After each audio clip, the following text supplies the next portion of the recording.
بسم اللہ الرحمن الرحیم۔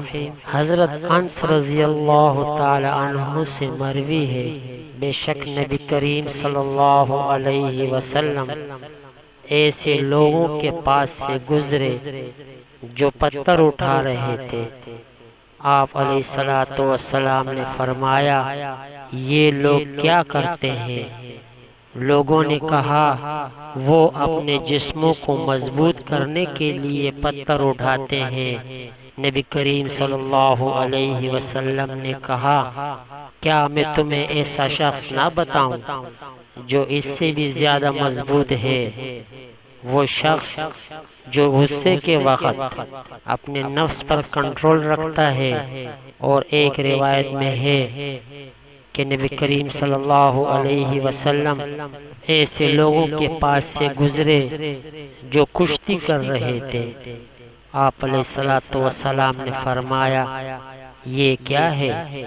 لوگوں نے کہا، یہ فلاں پہلوان ہے جو ہر ایک کو بچاڑ دیتا ہے۔ رسول اللہ صلی اللہ علیہ وسلم نے فرمایا، کیا میں تمہیں ایسا شخص نہ بتاؤں جو اس سے بھی زیادہ طاقتور ہے؟ وہ آدمی جس پر کسی شخص نے زیادتی کی اور اس نے اپنے غصے کو پی لیا، پس وہ اس پر غالب آ گیا اور اپنے شیطان پر غالب آ گیا اور اپنے ساتھی کے شیطان پر غالب آ گیا، یعنی اس نے تینوں کو بچھاڑ دیا۔ اسلام اس کو بہادر، جرأت مند، دلیر اور طاقتور پہلوان کہتا ہے، جس میں غصہ پر قابو پانے کی مکمل ہمت ہو۔ اچھی خوراک اور مرضی سے جسم موٹا تازہ تو ہوتا ہے۔ دنیا والے تو اس کو پہلوان اور طاقتور تسلیم کریں گے، مگر دین کی روح سے طاقتور پہلوان وہی ہوگا جو جذبات پر قابو رکھتے ہوئے اپنے غصے کو پی جائے۔ آپ علیہ الصلوۃ والسلام نے فرمایا، غصہ پی جانے والا شخص اتنا بڑا طاقتور پہلوان ہے کہ اس نے بیک وقت اپنے مد مقابل اپنے شیطان، اپنے مد مقابل کے شیطان، تینوں کو شکست دے دی۔ بسم اللہ الرحمن الرحیم۔ اللہم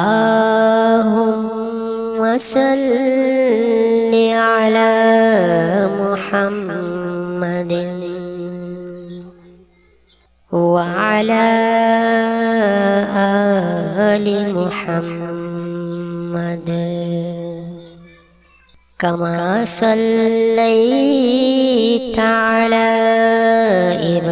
إبراهيم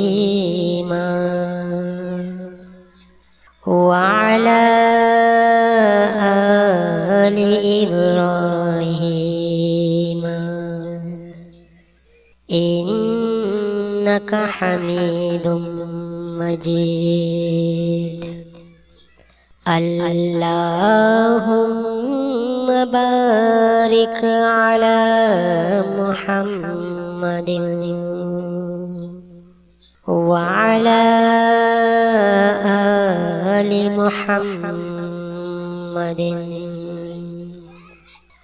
كما باركت على إبراهيم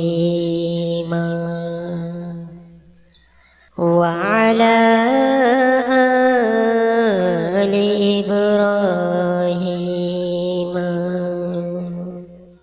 إنك حميد مجيد۔